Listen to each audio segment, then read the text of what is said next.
미디어 심리학 14주 1차 강의를 시작하겠습니다. 챕터 14는 정신장애입니다.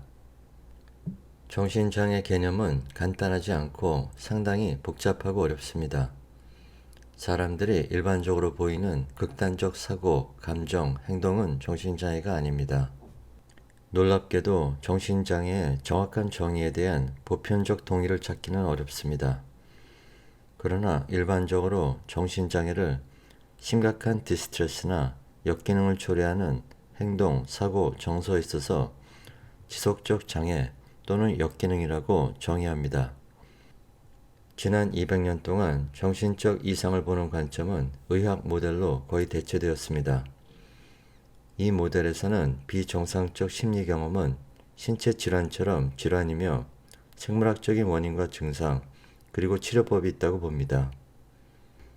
비정상적 사고와 행동을 질환으로 개념화하는 첫 단계로 진단을 통해서 문제의 본질을 결정함을 의미합니다.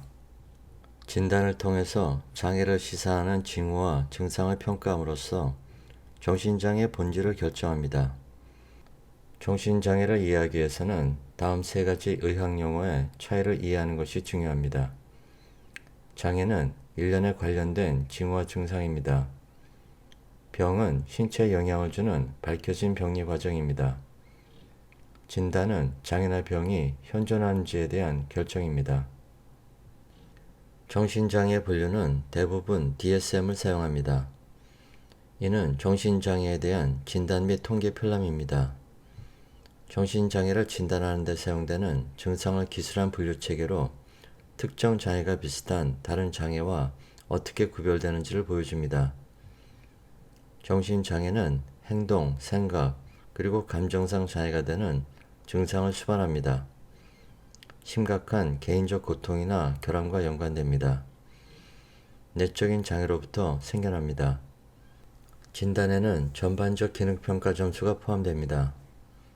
공병률은 한 사람이 두 가지 이상의 장애를 동시에 보이는 경우입니다.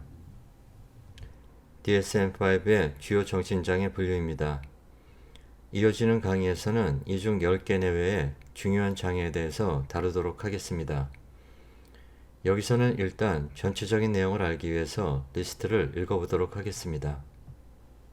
신경발달장애, 정신분열 및 정신증 장애, 양극성 장애, 우울장애, 불안장애, 강박장애, 외상 관련 장애, 해리장애, 신체 증상 장애, 섭식과 식이 장애, 배변 장애, 수면 각성 장애, 성적 기능 장애, 성별 위화감 장애, 파괴, 충동, 통제 및 품행 장애, 물질 중독 장애, 신경인지 장애, 성격 장애, 성도착 장애, 다른 정신 장애, 약물 관련 장애, 임상적 관심 상태 등입니다.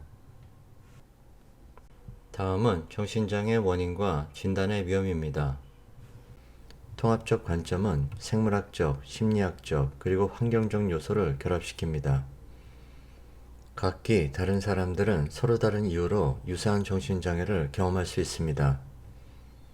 병적 소질, 스트레스 모형은 어떤 사람은 스트레스에 의해서 유발되기 전까지는 몰랐던 특정 정신장애에 걸리기 쉬움을 시사합니다. 치료 원인 오류는 치료가 효과적이면 문제의 원인을 알려준다고 가정하는 것입니다. 정신장애 진단은 낙인을 찍는 결과를 가져오기도 합니다. 70%가 치료를 받으려 하지 않습니다. 교육은 낙인을 없애주지 못합니다. 자아관에도 부정적 영향을 끼칠 수 있습니다. 우리가 불안을 느꼈다고 해서 정신장애를 가진 것은 아닙니다. 실제로 환경과 연관된 불안은 정상이며 적응적입니다. 이 경우에 불안을 야기하는 환경을 개선하기 위해서 노력할 수도 있습니다. 그러나 실제 위협과 도전에 맞지 않는 불안이 지속적으로 일어났을 때 그것은 부적응입니다. 이는 마음의 평화를 해치고 정상적인 기능을 훼손시키며 삶을 방해합니다. 병리학적인 불안을 불안장애라고 하는데 현저한 불안을 특징으로 하는 정신장애의 한 종류입니다. DSM-5에 기재된 불안장애는 공포증, 공황장애, 범불안장애 등입니다. 먼저 공포증부터 알아보도록 하겠습니다. 포빅 디스오더는 어떤 특정 물체나 활동, 상황에 대한 현저하고 지속적이며 과대한 공포와 이것의 회피로 특정 지어지는 장애입니다. 특정 공포증, 스페시픽 포비아는 개인의 기능을 뚜렷하게 저해하는 특정 물체나 상황에 대한 불합리한 공포입니다. 미국 인구의 11%가 사는 동안에 특정 공포증을 보입니다. 여성에게서 더 흔합니다. 사회공포증, 소셜 포비아는 대중 앞에서 굴욕이나 창피를 당하게 되는 것에 대한 불합리한 공포입니다. 남성의 11%와 여성의 15%가 사는 동안에 사회공포증을 경험합니다. 준비된 이론, Preparedness Theory는 사람들은 본능적으로 특정 공포를 가지기 쉽다는 이론입니다. 진화, 유전, 생물학적 요소는 생물학적 소질에 대한 주장을 뒷받침합니다. 공포증은 환경적으로 학습될 수 있습니다. 이는 조건 형성에 해당됩니다. 어떤 사람들은 높은 곳에 있는 곳에 고소공포증이 있습니다. 지금 여기 노동자들은 고소공포증이 없는 것을 알 수 있습니다. 여기서 공포증을 그림으로 설명하는 동영상을 보도록 하겠습니다. Everybody, whether they like to admit it or not, has fears and gets anxious about certain things, whether it be a spider crawling on the ground or getting up in front of large groups of people. In most cases, though, people cope with those fears and confront them. A phobia is the most extreme type of fear, where it actually causes them to go to great lengths to avoid being exposed to the feared or perceived danger, even if there's no actual risk or danger, and people often feel powerless against it. Phobias are considered the most common psychiatric disorder, affecting almost 10% of the population. Phobias are extreme, often unreasonable and irrational fears of something, which could literally be anything, like pyrophobia, fear of fire, electorophobia, fear of chickens, triskaidekaphobia, fear of the number 13, phobophobia, fear of developing phobias, or even pinicophobia, a fear of lists. Unreasonable or irrational fears get in the way of daily routines, work, and relationships because patients with phobias might try to do whatever they can to avoid the anxiety and terrifying feelings associated with the phobia. For example, most people don't necessarily enjoy the company of a spider, but they also don't let it affect their social or daily life. Like, even though I know there are spiders in the woods, I wouldn't avoid a camping trip on account of the spiders. Even if they love camping, somebody with arachnophobia, a fear of spiders, might refuse to go because they know there's a possibility of seeing a spider in close quarters. The fear is clearly interfering with their social life and relationship with friends, meaning it's a phobia. An irrational fear of an object or situation like this is called a specific phobia. The Diagnostic and Statistical Manual for Mental Disorders, Edition 5, splits these specific phobias into 5 categories. Fear of animals, like arachnophobia or electorophobia. Fear of the natural environment, like darkness or nyctophobia. Fear of blood and needles, hemophobia. Situational fears, like fear of flying, aviophobia. And then other fears, like fear of clowns, coulrophobia. These specific phobias are one of 3 main types of phobias. The other 2 types are agoraphobia and social phobia. Agoraphobia means fear of public places, but has to do with being fearful in a public space where it feels like it might be hard to escape quickly and return to a place perceived as safe, like the person's home. Therefore, people with agoraphobia tend not to venture out very often. Some commonly feared areas might be places like crowded shopping malls or theaters, where it might be difficult to escape quickly. Social phobias, on the other hand, are overwhelming and persistent fears of social situations and interactions. People with social phobias are fearful of being embarrassed or judged by others. Being embarrassed or feeling awkward in a social interaction from time to time is totally normal. But people with social phobias often feel anxiety for weeks leading up to events before they happen, and are afraid of doing common things in front of others. For example, someone with a social phobia might be afraid to eat in front of someone else. For people with phobias, seeing, being exposed to, or even thinking about the phobia causes severe anxiety that's often not proportionate to the real threat. They'll catastrophize and jump to the worst case scenario and think that it's more likely to happen than it actually is. These thoughts can lead to physical symptoms like excessive sweating, trembling, and an increased heart rate. That being said, it's important to reiterate the difference between an everyday fear and a phobia. Feeling queasy while you're climbing a ladder would be an everyday fear. Avoiding your favorite frozen yogurt place because it's on the second floor of a building would be a phobia. Feeling weirded out around your best friend's pet snake is an everyday fear. Avoiding your friend's house entirely because they have a snake would be a phobia. Unless it's not in a terrarium and slithering around the house, then I guess it would be an everyday fear.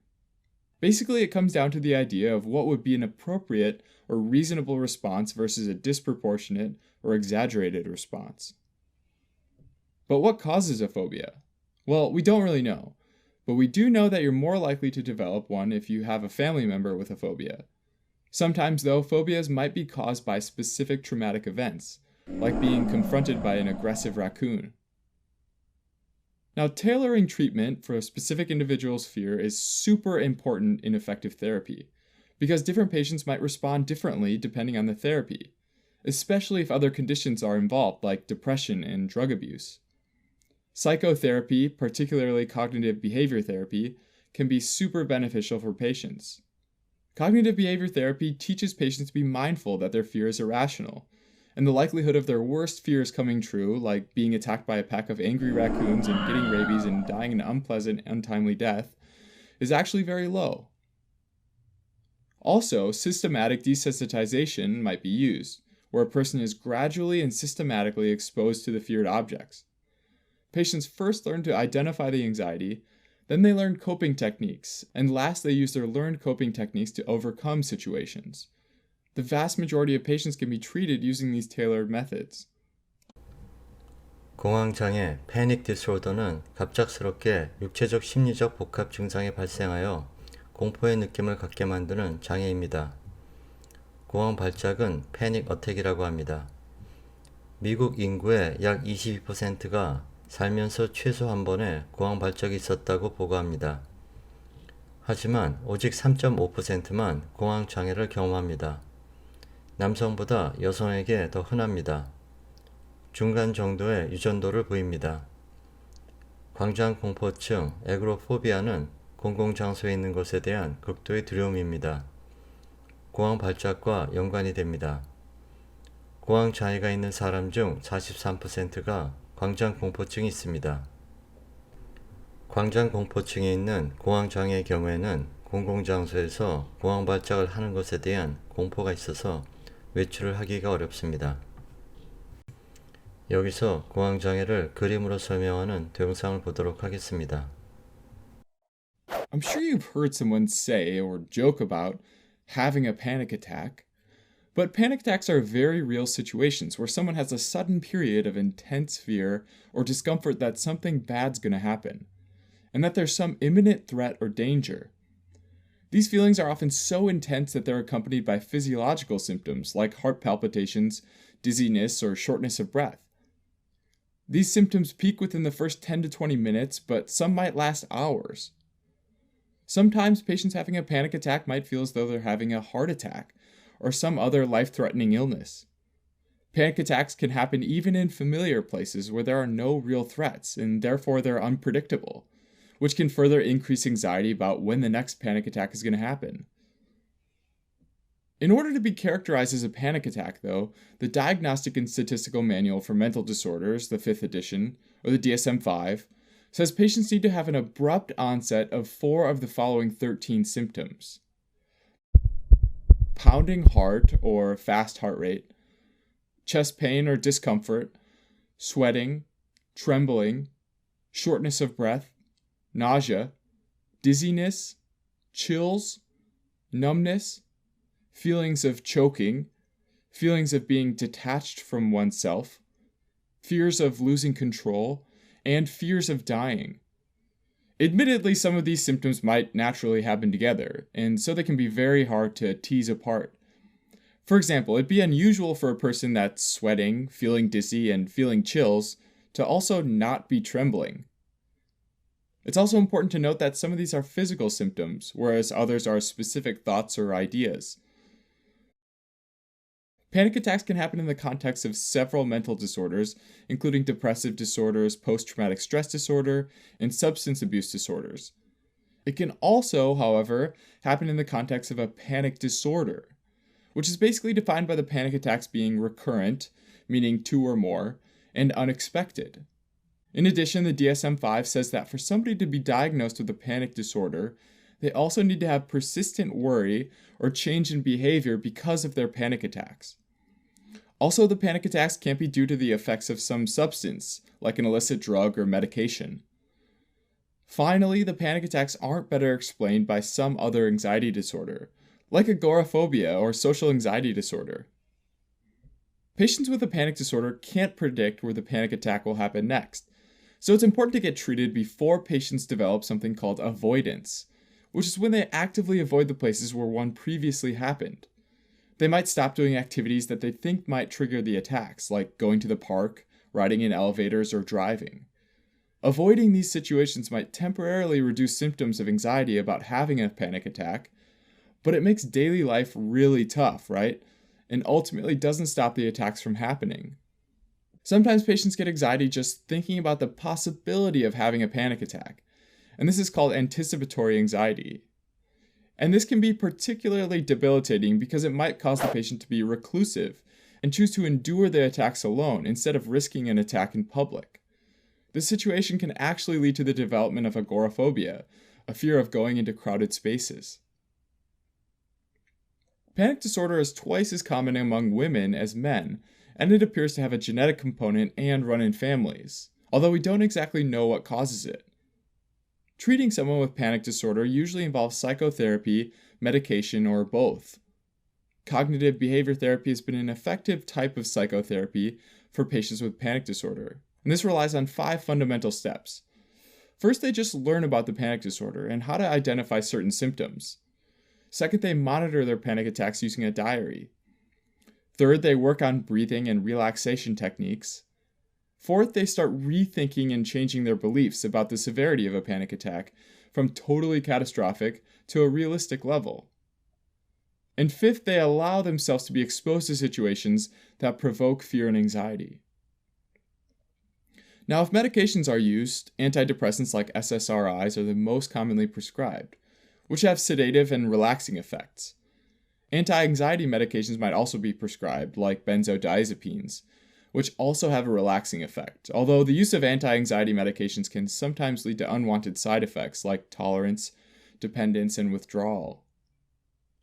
If very severe, anti-seizure medication may sometimes be prescribed.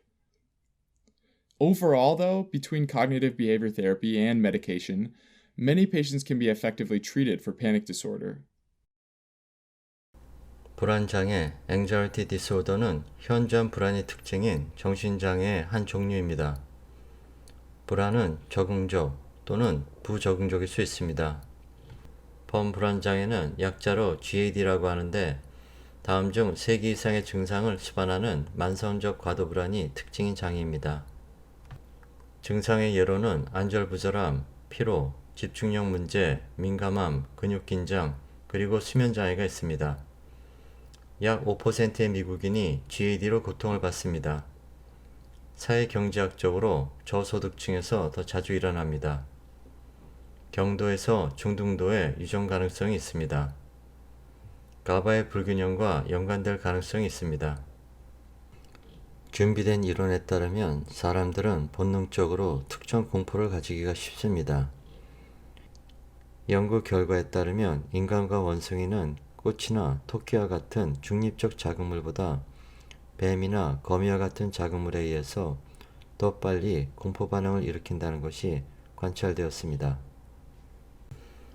여기서 불안장애를 그림으로 설명하는 동영상을 보도록 하겠습니다. Say you've got a huge presentation in front of all your colleagues. You're nervous. You've got quite a bit of stress leading up to the presentation. That stress is completely normal, and really probably useful in certain situations since it can make you more alert and careful. After the presentation's over, you feel the stress start to fade away, right? Well, for 3% of the population, the stress doesn't go away, and maybe that stress isn't even brought on by a specific event, and it's always just sort of there. Either way, at this point, it's considered to be anxiety. That anxiety might get worse over time and cause things like chest pains or nightmares. Sometimes the anxiety is so severe that it causes someone to be anxious about leaving the house or doing everyday things, like going to work or school. This anxiety might be a sign of generalized anxiety disorder, sometimes shortened to GAD. GAD is characterized by excessive, persistent, and unreasonable anxiety about everyday things like money, family, work, and relationships. Even sometimes the thought of getting through the day causes anxiety. If the anxiety is persistent, then it doesn't seem to go away. If it's excessive, it's usually more than someone else might feel, and if it's unreasonable, they probably shouldn't have a reason to feel anxious about it. People who have GAD might even understand that their anxieties are excessive and unreasonable, but they feel it's out of their control and don't quite know how to stop it. People with severe GAD might be completely debilitated and have trouble with the simplest daily activities, or they might be only mildly affected and might be able to function socially and hold down a job. Sometimes the feelings might worsen or improve over time. In addition to having feelings of worries and anxiety, other symptoms include edginess and restlessness, difficulty concentrating or feeling like the mind just goes blank, and also irritability. And these psychological symptoms can also lead to physical manifestations of symptoms, like digestive problems from eating more or eating less. They might also have muscle aches and soreness from carrying tension in their muscles. Finally, difficulty sleeping is a really common symptom that can have a serious impact on physical well-being since the body's not resting. And this can lead to issues of chronic fatigue. Although the decision that someone's worry is excessive and unreasonable has a subjective quality, diagnosing GAD is aided by the Diagnostic and Statistical Manual of Mental Disorders, or the DSM-5. This manual gives a list of criteria to meet in order to be diagnosed with GAD. First, the excessive worry and anxiety has to have been present for more days than not over the course of 6 months. In other words, a person should have the symptoms of excess or unreasonable worry on 90 or more days out of 180 days. Generally, people can't quantify or track their feelings in that way. So again, this is meant to offer a general guideline, right? Okay, second, the person finds it hard to control their anxiety, meaning that they have a hard time calming themselves or self-soothing to help themselves regain control over their feelings. Third, an adult must have 3 or more of the symptoms listed previously. In children, though, typically defined as school age, so between 6 and about 18 years old, only 1 symptom is needed for the diagnosis of GAD.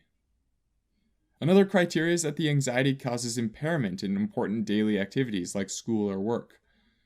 For example, they might miss deadlines or find it difficult to even go to work because of their symptoms. Fifth, the symptoms are not attributable to the physiologic effects of drugs or medication, or due to a medical condition like hyperthyroidism, which creates an excess of thyroid hormone, which can sometimes cause symptoms of anxiety and worry.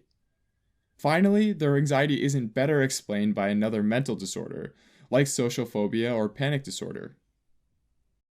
Just like a lot of other mental disorders, it's unclear exactly why some individuals develop generalized anxiety disorder, but it's thought to be a combination of genetic and environmental factors, as it seems to run in families.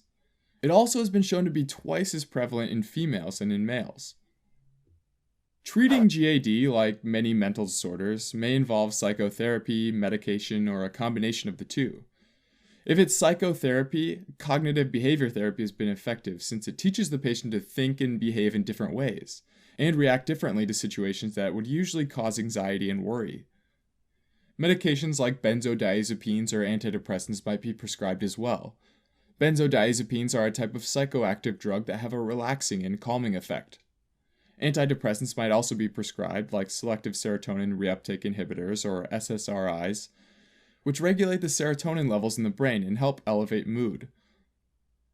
Even though both medications and cognitive behavior therapy have similar effectiveness in the short term, Cognitive behavior therapy has major advantages over medication in the long term, due to unwanted effects of the medication like tolerance, dependence, and withdrawal.